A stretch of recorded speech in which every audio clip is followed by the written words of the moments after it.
Boa noite pra noite. você que está em casa. Eu tenho uma coisa muito legal pra falar pra vocês. Vem cá, chega mais perto, chega. Vem pertinho aqui. Uma coisa muito importante pra dizer pra vocês. O que é, Carlos? A serpente contra o cordeiro, nosso tema 2 do nosso podcast. O nosso tema de hoje tá muito legal. E eu tenho certeza que você não vai querer perder nem um minuto do nosso podcast. Antes de nós irmos pro podcast, eu quero te pedir pra orar aí onde você está. Vamos orar.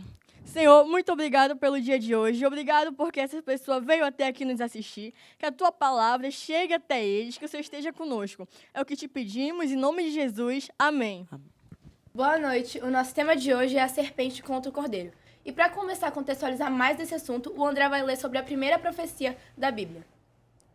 A primeira profecia da Bíblia está em Gênesis 3,15 e diz: Farei que haja inimizade entre você e a mulher, e entre a sua descendência e o descendente dela. Ele lhe ferirá a cabeça e você lhe ferirá o calcanhar. E Deus pronunciou as palavras no Jardim de Éden, quando viu que Adão e Eva tinham lhe desobedecido e se tornado reféns de Satanás, o grande enganador, né? E eles comeram, como todo mundo sabe, eles comeram do fruto proibido de uma árvore que ficava no meio do jardim, o único lugar no planeta onde o anjo caído poderia ter enganado eles, né? Induzido eles, tentado eles.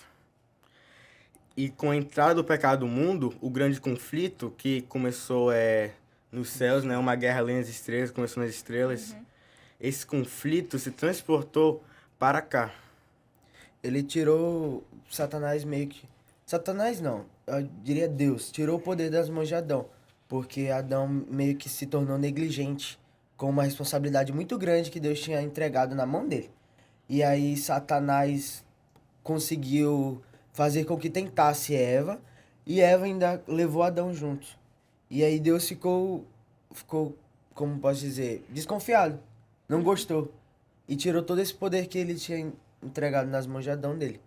E por causa disso, o Satanás foi capaz de tomar posse da terra, né? E virar tipo um tirano, né? Usar o poder que antes era de Adão.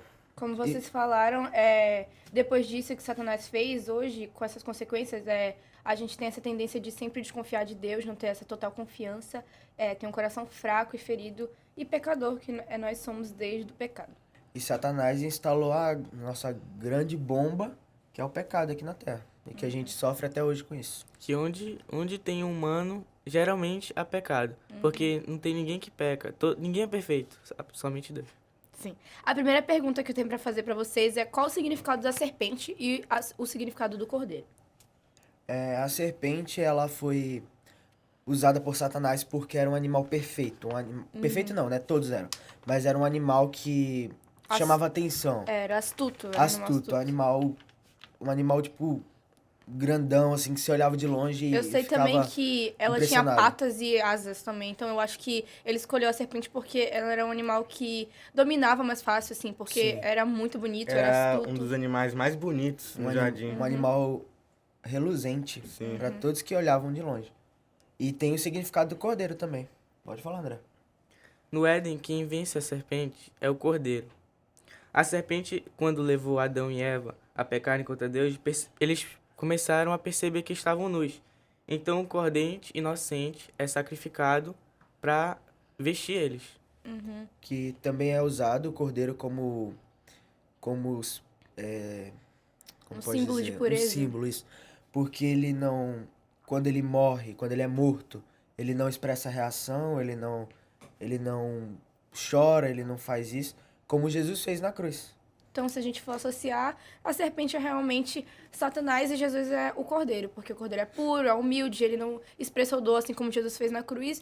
E as características da serpente, que era astuta, era bela, como Satanás era belo antes de cair, é Satanás. A próxima pergunta é, o que pra vocês, na concepção de vocês, o que é pecado? Pra mim, pecado é tudo que nos afasta de Deus, tudo que faz a gente virar os olhos virar os olhos dele, né? Não seguir os seus ensinamentos, tudo que nos faz questionar ele. Tanto que hoje em dia, praticamente tudo que a gente pode ver nos direciona pro pecado, nos direciona pra Poucas coisas perdição. direcionam a gente pro bom caminho. Como a gente pode usar também como exemplo os de ontem, que falaram músicas, novelas, filmes e muitas outras coisas. Sim, pra mim também o pecado é tudo que tira nossos olhos de Deus, aquilo que nos afasta e aquilo que nos tira do céu. Eu acho muito bom essa, não sei como eu posso dizer, mas quando penso em pecado, eu penso naquilo que vai me tirar do céu. Então, quando eu vou fazer alguma coisa, eu falo, será que aquilo me tiraria do céu? O que Jesus faria? Eu acho que... Eu vi uma moça que ela falou literalmente isso que eu falei. Ela, quando ia pecar ou algo assim, ela pensava, ela falava, será que Jesus se agradaria disso? O que ele faria? Então, antes dela cometer alguma coisa, ela sempre pensava nas atitudes de Jesus. Isso é uma rebeldia, né, contra Deus e uma falta de fé nossa quando a gente acaba pecando. É o orgulho que faz a gente rejeitar o plano de Deus para nós, assim como Lúcifer fez lá no céu, que ele escolheu seguir seus próprios caminhos. E a gente, às vezes, tenta seguir os nossos próprios caminhos também. Mas a gente tem que saber que Deus está no comando de tudo e a gente tem que obedecer Ele.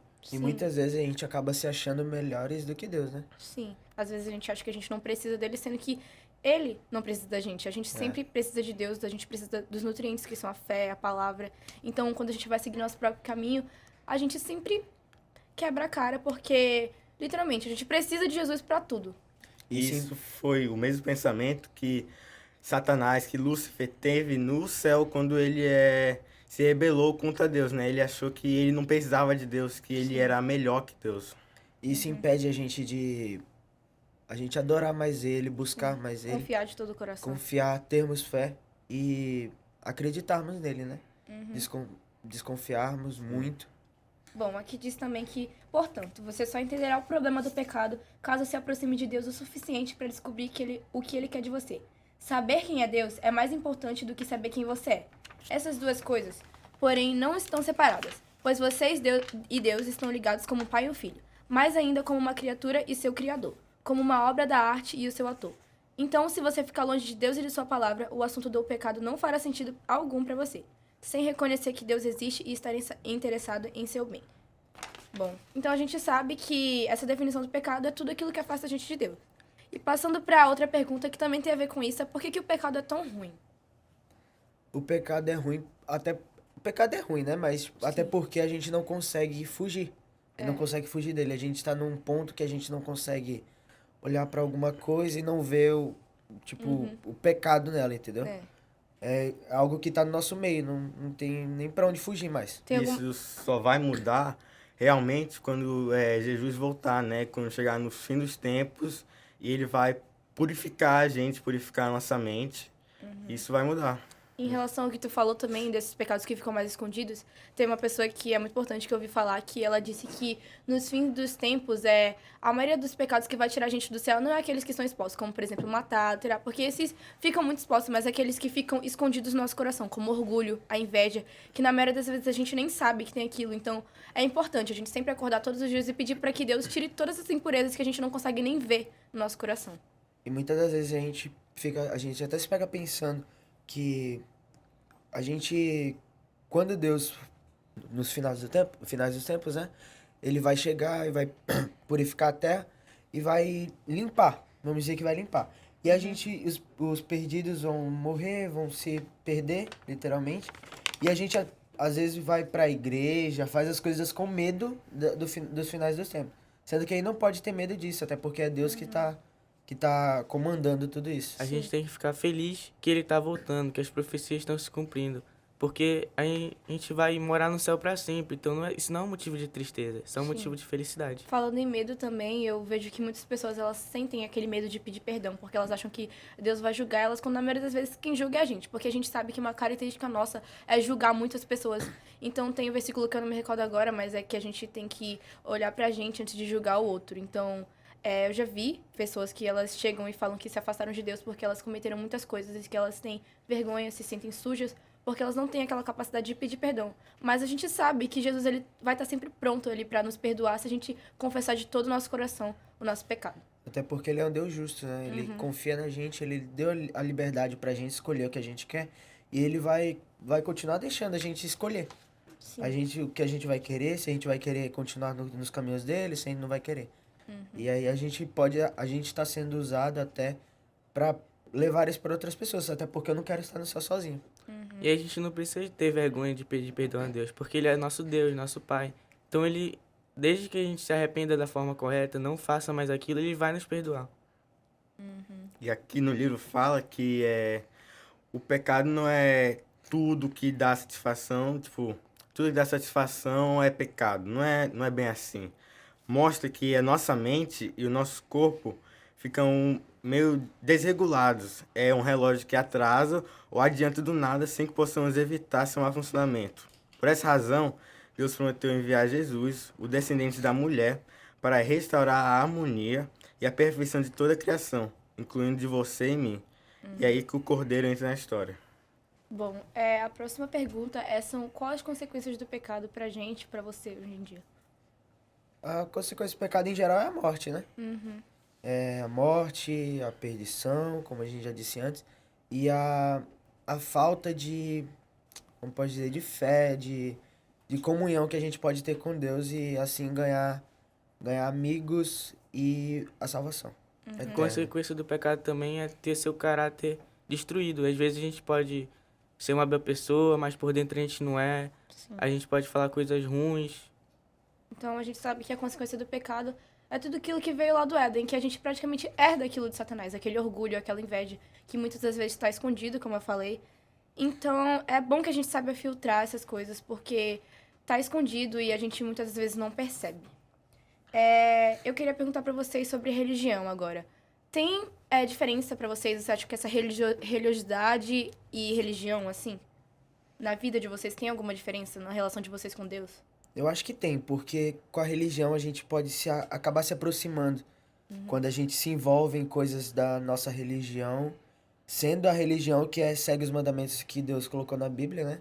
A gente se aproxima, a gente acaba se aproximando, não ocorre um afastamento quando a gente está indo para a igreja, a gente está indo fazer ações comunitárias e além da gente estar fazendo bem a nós mesmos, a gente está fazendo bem para as outras pessoas também. Bom, também tem um tópico que diz que é bom a gente não confundir a religiosidade. Não sei pronunciar, gente. Religiosidade. Isso aí. Porque muitas pessoas, elas focam tanto nessa religião, em regras, que elas acabam esquecendo do verdadeiro significado que é Jesus. Então é bom a gente sempre entender que a gente tem que seguir mais a Jesus do que essas pessoas que ficam impondo tantas coisas pra gente. E às vezes a gente também coloca a religião, as religiões que a gente segue, na frente da Bíblia. Sendo que a Bíblia foi inspirada por Deus. Então tudo que tá lá é pra gente, é conselho pra gente. A Bíblia é o nosso manual de vida. E eu acho que a religião, ela permite a gente a ver o mundo de forma mais clara, ela permite a gente a separar o bem do mal. Eu vejo em vários lugares que é até comum ouvir isso, que Deus é tão bom que ele deixou até um manual pra gente poder lê-lo e aprendê-lo para irmos ao céu também, juntamente com ele. Falando sobre esse manual, então a gente começa a pecar mais quando a gente não tem esse relacionamento com Deus. Então eu, por exemplo, às vezes eu não consigo ler a Bíblia quando eu tô indo pra escola ou porque eu tô atrasada, mas eu sempre tiro um momento do meu dia para tentar me conectar com Deus. Nem que seja lendo o versículo ou fazendo alguma passagem que me conecte com ele. Porque quando eu não faço isso, o meu dia é totalmente ruim. Porque se a gente não tá diante dos pés do Criador, sem esse manual, a gente vai errar. A gente vai ter as consequências. E a gente não pode fazer isso por obrigação, mas sim por uma... Por amor. Por amor. Por amor. Por amor. Uma coisa que a gente goste de fazer, não uma coisa obrigatória. E também tem aquelas pessoas que dizem que não tem vontade. Mas eu, por exemplo, quando não tenho vontade, eu começo a ler mesmo assim. Porque eu sei que eu vou começar não tendo vontade, mas depois eu vou introduzir na história. E eu sei que a gente não tem sempre aquela vontade de estar fazendo bem. Obviamente que muitas das vezes a gente prefere estar assistindo um filme, uma série, do que ler a Bíblia. É óbvio. Mas a gente tem que fazer por amor, assim como o André falou. Porque é a vontade de Deus e é o nosso manual de vida. E muitas vezes na igreja, né, tem muitos adolescentes, jovens que vão para a igreja sem querer, tipo, eles vão porque são forçados pelos pais. Eles não querem estar lá, querem estar em casa, né? Isso é errado, é um jeito errado de pensar, não precisamos querer estar lá, tem que ser algo divertido, algo que a gente gosta. Um jeito errado de adorar o Senhor, né? Sim. Que acaba sendo de uma forma obrigatória, uma forma Eu, por exemplo, eu desgostosa. adoro estar na igreja. Eu acho que o sábado é o dia mais feliz pra mim da semana, porque é um dia que eu me desconecto de tudo. Eu tô com meus amigos, eu tô na classe, eu tô lendo a Bíblia. Tem a nossa Risca Tudo também lá na classe, então é um dia, assim, muito feliz pra mim. de tarde tem clube. E eu acho que eu, por exemplo, eu sempre cresci na igreja, então eu nunca fui forçada a ir. Mas a gente sabe que tem essas pessoas, como o Noah falou, que elas são forçadas. Então a gente sabe que a nossa adoração tem que ser de verdade, tem que ser por amor. E o sábado também é um dia muito importante porque ele permite a gente a descansar. É tipo um lugar que a gente pode, um dia, né, que a gente pode fugir do estresse da nossa vida, o estresse do pecado, né, e descansar. Descansar das coisas mundanas. E assim como o Noah falou, a gente também pode tirar esse dia não só para descansar, mas também para fazer o bem para as pessoas, ações comunitárias, sair para pregar a palavra de Deus para outras pessoas. É tanto como participar do Clube dos Oradores, né? Como a gente participa. A gente acaba se divertindo, conhecendo mais sobre Deus de uma forma descontraída e... Espalhando a mensagem dele para outros. Exatamente. Então, portanto, se você foi tentado a duvidar de Deus alguma vez na sua vida, se você teve dúvidas, se Deus estava realmente ali, se Deus te ama, que você possa esquecer tudo isso, porque Ele sempre está presente na nossa vida. Deus é o nosso Pai, Ele é o Pai Celestial que está conosco em todos os dias. Então, que você possa entender esse amor e essa paz que Jesus quer transmitir pra gente. O título do encontro de amanhã, na verdade, calma aí rapidinho.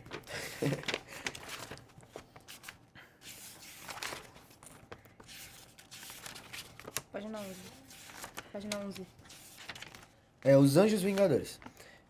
Vamos estar aqui amanhã falando um pouco sobre os anjos que Deus Nos mostra É, as Por três meio mensagens. desses anos, ele mandou 3 mensagens. Sim. Então, vai ser muito interessante amanhã e a gente aguarda todos vocês aqui. às 7 horas. Oremos. Querido Deus, muito obrigada por essa mensagem. Obrigada por tu ser o nosso Pai Celestial que está sempre com a gente. Obrigada por nunca nos abandonar e porque desde o Éden tu soube pra gente qual era o melhor. Obrigada por sempre escolher pra gente o melhor caminho. Mesmo quando a gente tem dúvidas disso, quando a gente não confia em ti e quando a gente acha que é melhor seguir os nossos próprios desejos. Obrigada por sempre estar conosco e por cuidar muito bem da gente. Te peço que amanhã o nosso tema seja guiado pela tua palavra como sempre. É por isso que eu te peço e te agradeço em teu nome. Amém. Amém.